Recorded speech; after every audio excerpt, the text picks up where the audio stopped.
começar mais uma entrevista do Espiritismo BH. Esperamos que você goste. Espiritismo BH recebe o nosso companheiro André Brasil, que hoje veio abordar o tema formação moral do médium. Tudo bem, André? Tudo bem, Marcelo. Uma satisfação estar aqui. Agradeço o convite do Espiritismo BH, pedindo a Deus que nos abençoe, que nos inspire para que sejamos precisos como o assunto requer e simples como o canal exige. Todo mundo é médium? Olha, Marcelo, essa é uma das indagações mais frequentes por parte daqueles que começam a se interessar pelo Espiritismo ou mesmo por parte daqueles que já iniciaram os estudos doutrinários. É uma questão que aparentemente pode parecer simples, mas exige alguns cuidados na resposta para que seja bem compreendida. Porque, vez por outra, esse tema costuma suscitar mais dúvida do que esclarecimento. Precisamos resgatar o conceito de mediunidade. Basicamente, mediunidade é aquela capacidade de perceber e sentir as influências da dimensão espiritual. Nesse sentido, todos nós possuímos mediunidade. Afinal de contas, todos nós possuímos, em maior ou em menor grau, a capacidade de perceber e de sentir as influências do plano espiritual, principalmente através da intuição e da inspiração. Por outro lado, Allan Kardec, na codificação, definiu como médium aquele que possui essa capacidade de perceber e de sentir as influências espirituais de uma forma mais acentuada, mais ostensiva, mais relevante. Então, entendo que nós poderíamos definir da seguinte forma: embora todos nós tenhamos mediunidade em maior ou em menor grau, ou seja, todos nós tenhamos a capacidade de sentir e perceber, através da intuição e da inspiração, as influências do plano espiritual, nós conceituamos como médiuns apenas aquelas pessoas que possuem essa capacidade num grau mais acentuado, de uma forma mais ostensiva, mais relevante. Então, todos possuímos mediunidade, mas médiuns são apenas aqueles que possuem essa capacidade mais ostensiva. E quais são os tipos mais comuns de mediunidade? Olha, a mediunidade, ela existe desde o início, se manifestou desde o início da civilização humana. Então, é frequente em toda a nossa história, em todos os povos. Então, é objeto de investigação e de pesquisa por parte de espíritas e de não espíritas. A literatura classifica pelo menos 3 ou 4 dezenas de tipos de mediunidade diferentes. Mas como a pergunta se refere às mais comuns, às mais frequentes, eu entendo que nós poderíamos aglutiná-las pelo menos em 3 grupos claramente definidos. Primeiro, aqueles ligados à sensibilidade dos sentidos físicos, como a audição, a visão e a fala. Tem outro grupo também associado aos chamados efeitos intelectuais e mentais, como a própria intuição e a inspiração mais acentuada, e a escrita, que talvez seja mais frequente nas suas diversas variações. E, por último, aquelas ligadas à manipulação de energias, as mediunidades associadas aos efeitos físicos e à cura espiritual. Um aspecto que nos parece importante também destacar no que diz respeito aos tipos de mediunidade mais comuns e mais frequentes é que, avaliando esse assunto, nós percebemos que existe uma relativa temporalidade nessa frequência maior ou menor. O que isso quer dizer? No início e até por volta do século XIX, na época da codificação do Espiritismo, os tipos mais frequentes de mediunidade estavam associados aos efeitos físicos. Talvez até partindo de um propósito das dimensões espirituais mais elevadas, de despertar o nosso interesse para o fenômeno mediúnico. A partir daí, nós começamos a perceber uma diminuição desses tipos de mediunidade e a maior frequência dos tipos associados aos chamados efeitos intelectuais e mentais, como a visão, a audição, a fala, que nós chamamos de psicofonia, a escrita nas suas diversas formas de manifestação, a psicografia hoje é muito comum. E agora, já num terceiro movimento, nós começamos a perceber, surgir com maior intensidade os tipos de mediunidade associadas à intuição e à inspiração. Hoje nós já vemos com bastante frequência psicografia intuitiva, etc. Então nós percebemos que existe uma certa associação dos tipos mais frequentes com a própria evolução da humanidade, com a própria evolução dos espíritos encarnados. E assim é até possível prever que num futuro próximo nós tenhamos mais acentuados esses tipos de mediunidade associada à intuição e à inspiração, que estão muito ligados também ao desenvolvimento moral. E como é que seria possível alguém saber com certeza se possui ou não mediunidade? Essa mediunidade mais evidente. Você falou muito bem, porque como todos nós possuímos a mediunidade, eu acho que de uma maneira geral todos podemos partir desse princípio. Mas sim, a mediunidade ostensiva, essa chamada mediunidade mecânica, ela surge normalmente, como ela é mais acentuada, ela surge normalmente na infância ou na adolescência ou no adulto jovem, através de manifestações ostensivas. Geralmente as pessoas começam a ter visões de vultos ou de espíritos, começam a escutar vozes, começam a sentir um impulso forte de emitir palavras ou vozes mediante a inspiração, até de escrever. Então essas manifestações são muito claras, mas elas por si só não representam a existência da humanidade, da mediunidade, desculpa. Então não há um método infalível de prognosticar antecipadamente se a pessoa possui ou não mediunidade. A mediunidade vai ser diagnosticada ou identificada com precisão a partir do momento que essa pessoa começa a procurar ajuda, começa a procurar entender os mecanismos dos fenômenos que a envolvem, começa a estudar o assunto, começa a exercitar a mediunidade, e aí sim será possível identificar se essas manifestações que ela possui são de fato uma mediunidade ou alguma outra causa que deve ser identificada. André, seria possível para uma pessoa que não é médium tornar-se médium só pelo desejo de sê-lo? Não, Marcelo. Por maior que seja a boa vontade, a disposição de estudar, de trabalhar, de contribuir com o desenvolvimento da coletividade através do exercício da mediunidade, a mediunidade, como nós vimos, mais acentuada, ou seja, o médium, ou ele possui ou não possui. A mediunidade que pode ser desenvolvida é aquela que já existe de maneira acentuada, e aí a pessoa vai cuidar do seu desenvolvimento através de procedimentos específicos. Bom, e mediunidade é um recurso exclusivo de pessoas evoluídas? Não, não é. A mediunidade não é sinônimo de evolução. Não são apenas as pessoas evoluídas que possuem mediunidade. As informações que nós dispomos, Marcelo, dão notícia de que a mediunidade está associada, por exemplo, a condições especiais do perispírito. Predisposições que são preparadas antes do processo de encarnação, tornando as ligações desse perispírito com o corpo físico mais tênue, mais sutis, o que facilita o intercâmbio entre os dois planos. Existem também algumas informações a respeito de constituições orgânicas que facilitariam esse processo. No livro Missionários da Luz, André Luiz descreve a importância da glândula pineal nos processos mediúnicos, através das grandes lições de Alexandre.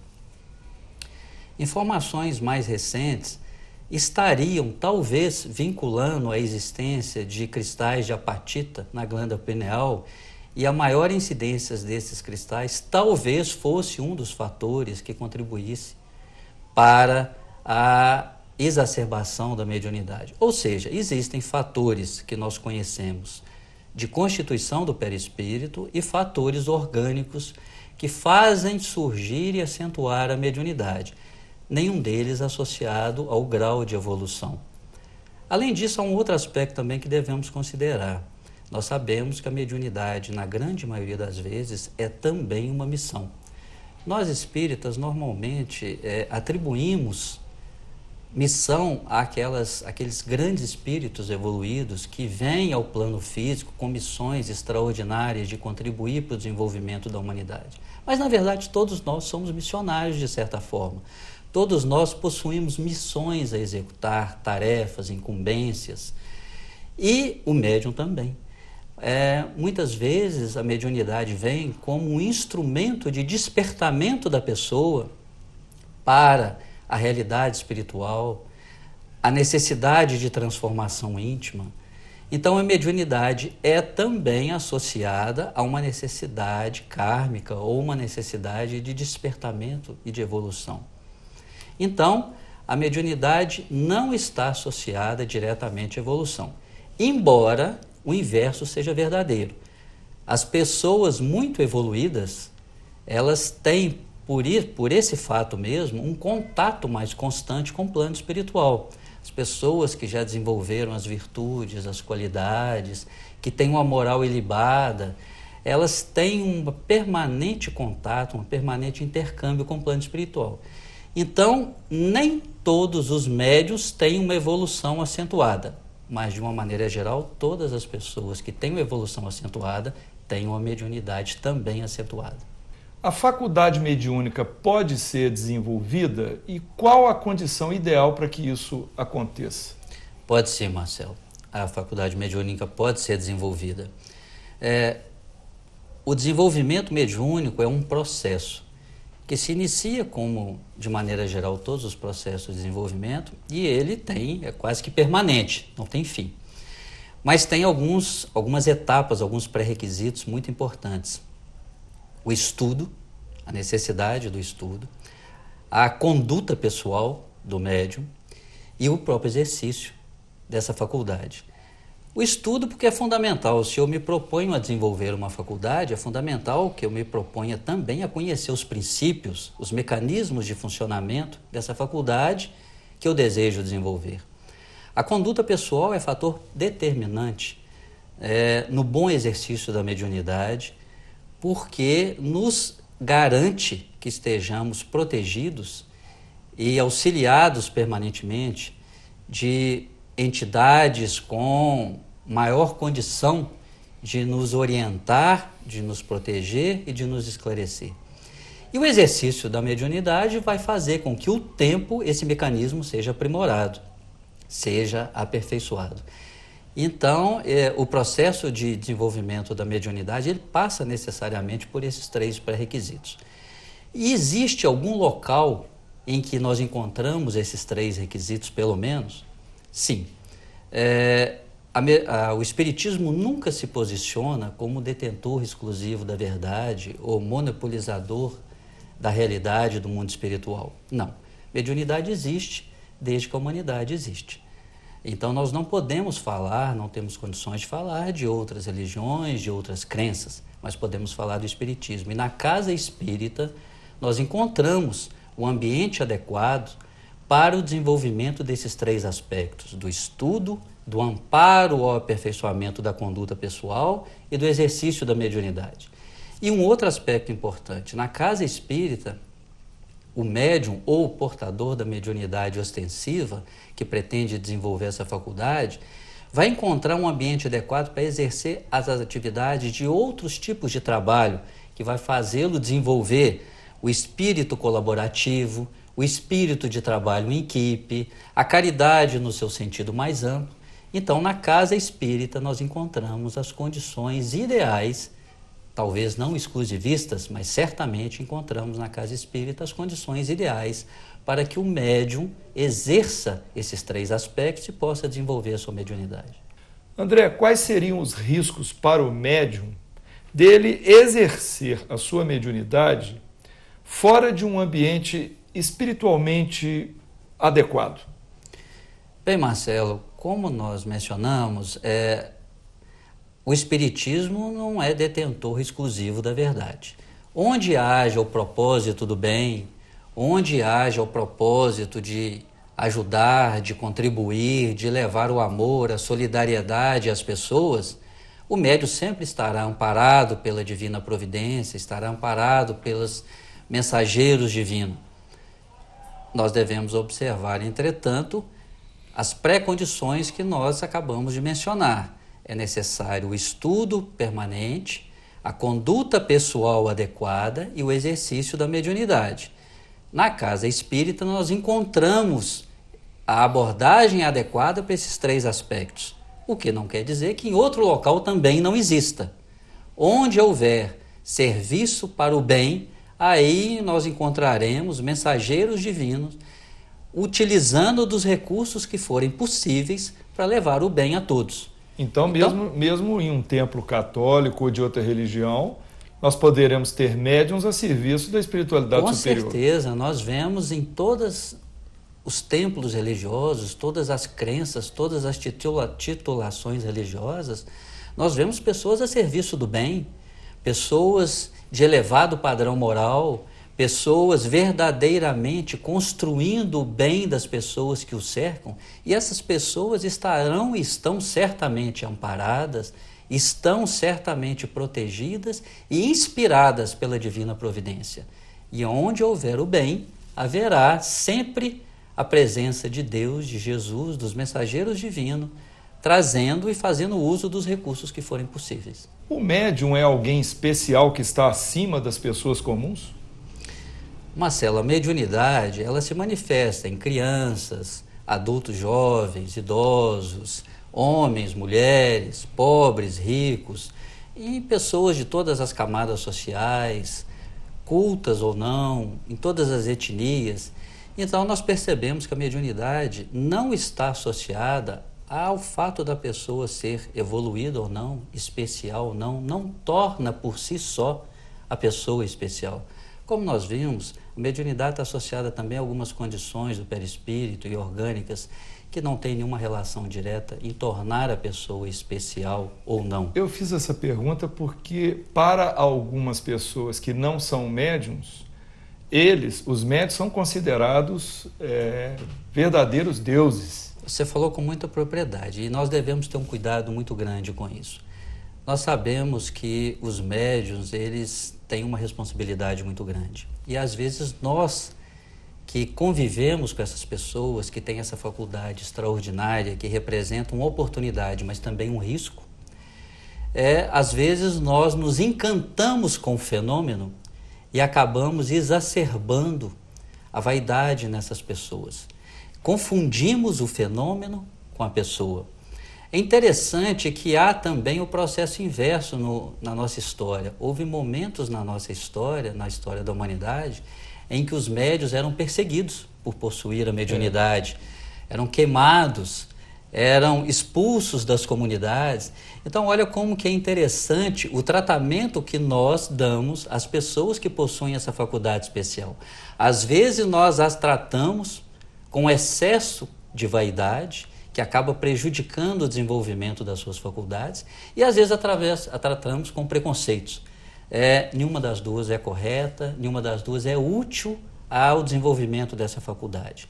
A nossa posição deve ser sempre de incentivo, de apoio, e às vezes também corremos até num outro equívoco, entendendo que o incentivo não deve ser dado nunca, pelo contrário, mas nunca pelo fato da pessoa possuir a mediunidade. Mas quando a pessoa que possui a mediunidade demonstra um cuidado no estudo dessa faculdade, dos mecanismos, um cuidado em melhorar a sua conduta pessoal, nós devemos incentivá-lo. Olha, você está indo num caminho adequado, você está se dedicando ao estudo, você está procurando melhorar, adquirir hábitos construtivos. Isso vai fazer com que o exercício da sua faculdade seja útil para você e para aqueles que o cercam. Então, na verdade, especial não é a pessoa, especial é a mediunidade. Essa sim é especial, porque confere ao seu portador a oportunidade especial de desenvolver um trabalho de crescimento pessoal e de crescimento das pessoas que estão à sua volta. Um trabalho benéfico para todos. A formação moral de todos nós é importante, né, em nossa vida, mas para o médium, a formação moral é algo especial? Sem dúvida, é especial. Ela assume um caráter ainda mais premente. O funcionamento, os mecanismos de funcionamento do universo, os mecanismos de funcionamento das relações entre as pessoas são regidas por leis, por princípios. Nós temos a lei de afinidade, ou a lei de atração, como é mais conhecida, que nos explica bastante a importância disso. Através dos nossos pensamentos, através dos nossos hábitos, através dos nossos costumes, através da nossa conduta, nós nos acercamos de pessoas que têm os mesmos hábitos, os mesmos gostos. Então, se eu gosto, por exemplo, adquiro o hábito da leitura, isso me dá prazer, me dá satisfação, é natural que eu me cerque de pessoas que têm esse mesmo hábito. Elas serão naturalmente atraídas e vice-versa, para formar grupos de afinidade. E isso, evidentemente, essa regra vale também para as companhias espirituais. Então, todos nós nos acercamos das companhias espirituais que se afinizam com o nosso modo de pensar, de agir e de proceder. Ora, se o médium é aquele que tem a capacidade mais acentuada de conexão com a dimensão espiritual, ele está mais suscetível ainda às influências dessa dimensão espiritual. Se através do seu comportamento ele vai atrair para próximo de si pessoas que têm os mesmos gostos e as mesmas afinidades, assume um caráter ainda mais relevante a vigilância com a sua conduta, com seus procedimentos, com os locais que ele frequenta, com seus pensamentos, com seus hábitos, de maneira que ele procure atrair para próximo de si os espíritos mais esclarecidos, aquelas entidades iluminadas que vão orientá-lo, que vão esclarecê-lo e que vão servir da sua faculdade para transmitir às outras pessoas mensagens construtivas, positivas, de esclarecimento e de informação. Então, a preocupação com a formação moral é absolutamente fundamental para o médium, justamente por essa questão, por a lei da afinidade e da atração, para que ele se cerque de entidades que vão ajudá-lo a exercer um trabalho ainda mais profícuo em benefício daqueles que estão à sua volta. Vamos ver então o outro lado da questão. O que pode acontecer com o médium que não se preocupa com os fatores morais em sua vida social? Bem, Marcelo, de um modo geral, desde perturbações leves até obsessões mais graves. E pelos mesmos motivos que nós acabamos de tratar. A lei de afinidade, a lei de atração. Como nós nos cercamos das companhias espirituais que nós cultivamos pelos nossos hábitos, nós acabamos criando vínculos com essas companhias espirituais e estamos sujeitos à ação e reação desse tipo de relação. É importante destacar que essa questão do comportamento, da conduta pessoal, não é propriamente uma regra do Espiritismo, mas uma recomendação em relação aos cuidados que o médium deve se cercar. Então, um médium, por exemplo, que não tem os cuidados devidos com os locais que ele frequenta, com os hábitos que ele adquire e acaba convivendo com ambientes de uma frequência vibratória mais baixa, com ambientes conturbados, ele acaba angariando para próximo de si companhias espirituais que se afinizam com esse tipo de pensamento, com esse tipo de gosto, com esse tipo de comportamento. E quando ele se desloca para os centros espíritas, para a casa espírita, para exercer o seu trabalho, ele acaba conduzindo essas entidades também para esse trabalho. Então, isso não é propriamente uma regra de conduta que o Espiritismo impõe e estabelece. Cada um tem o seu livre-arbítrio, mas também existe a lei de responsabilidade, o princípio da ação e reação. A doutrina espírita sempre deixa aberta a todos nós a forma da nossa conduta. Ela não estabelece regras de comportamento para ninguém, apenas nos diz as consequências que nós estamos sujeitos se nós comportarmos desta ou daquela maneira. E como o médium é uma pessoa que possui capacidade acima do natural, acima do normal, de entrar em contato com as dimensões espirituais, essa conexão mais acentuada abre as portas para a manifestação dessas dimensões espirituais, que às vezes não são tão adequadas quanto ele gostaria ou quanto ele diz, mas que o seu comportamento acaba atraindo. E isso é uma questão muito delicada que o médium precisa atentar, porque ela pode chegar a casos mais graves de obsessão severa e acabar esbarrando até em questões psicossomáticas. Casos que nós conhecemos, que nós percebemos, que estão aí no nosso dia a dia, de mediunidades desvirtuadas através do comportamento inadequado, em que nós percebemos que acaba conduzindo o médium a consequências graves em todos os campos, no campo espiritual, mas também no campo psíquico.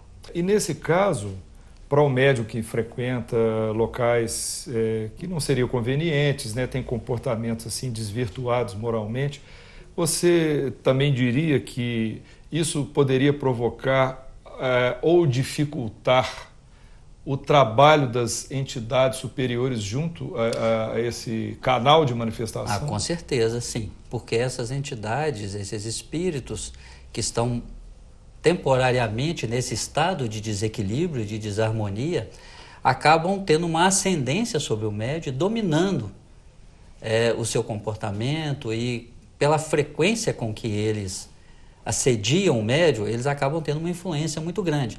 A literatura espírita, e particularmente André Luiz, descreve esses processos com bastante frequência.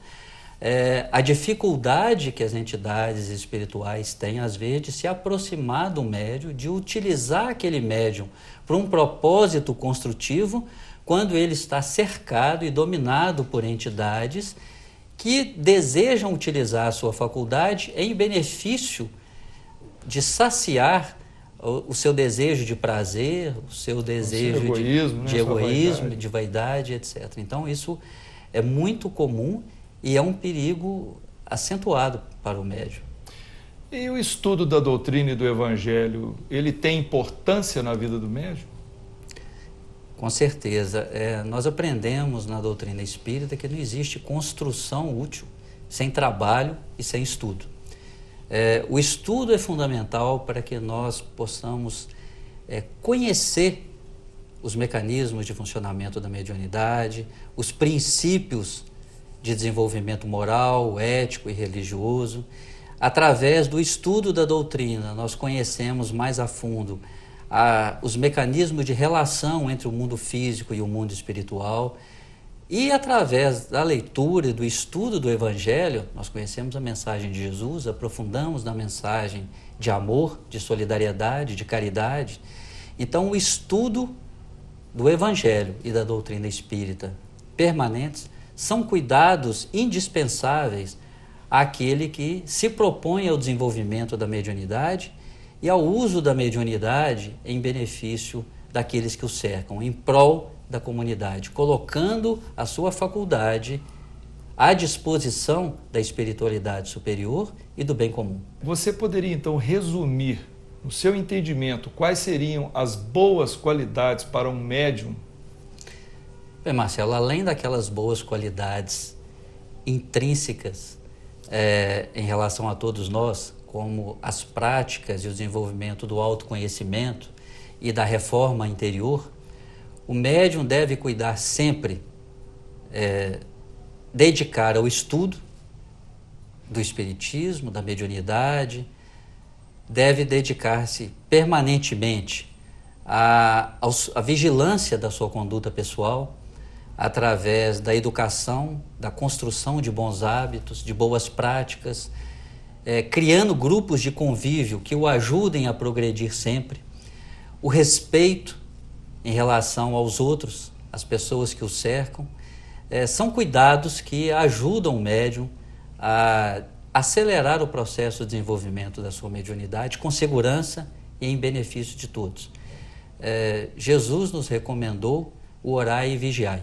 Então nós entendemos que essa regra se aplica a todos nós e muito particularmente o médium. O médium deve permanentemente cuidar da oração, ou seja, de manter-se em contato com as dimensões superiores através de uma predisposição de ajudar, de contribuir, da boa vontade, mas deve cuidar sempre também da vigília, de cultivar bons hábitos, de cultivar boas amizades, de cuidar com atenção dos locais que ele frequenta, das amizades que ele conquista, das práticas no seu dia a dia, dos seus pensamentos.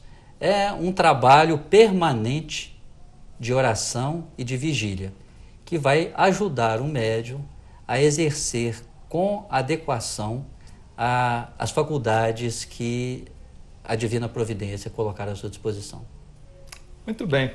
Nós conversamos aqui então com o André Brasil, que nos esclareceu aí sobre esses aspectos morais da formação do médium. E muito obrigado, André, por sua presença mais uma vez. Marcelo, eu que agradeço mais uma vez estar aqui, o convite do Espiritismo BH, esperando que as informações que nós trouxemos, embora simples, elas sejam de bom proveito para aqueles que estão interessados em conhecer um pouco do Espiritismo e os princípios, os fundamentos básicos da mediunidade. Que Deus abençoe a todos. Então, o que achou desta entrevista? Dê a sua opinião acessando o Fale Conosco. Até breve!